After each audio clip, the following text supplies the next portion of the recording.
వ్యాఖ్యానం భగవద్ విషయం. ఇంకే విషయాల్లో అన్ని విషయాలు ఉంటాయి అందులో. ఏది ఆ భారతం తీసుకుందామా, కురుక్షేత్ర సంగ్రామమే ఉంది.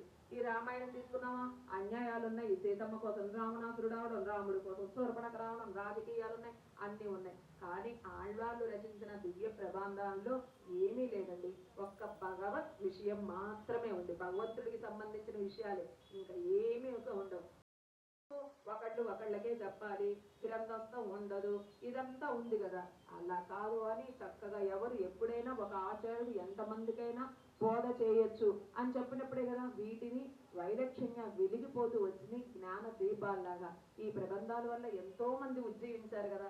అలాంటి దివ్యమైన ప్రబంధాలు ఇవన్నీ కూడా. అది వరకు టేపులు లేవు, రికార్డులు లేవు, తోచ తప్పకుండా ఆచార్యుడు చెప్పింది అదే వీళ్ళు చెప్పేవాళ్ళు. మా పోలే போற்றியாம் வந்தோம் புகழந்தேலோரெம்பாவாய்.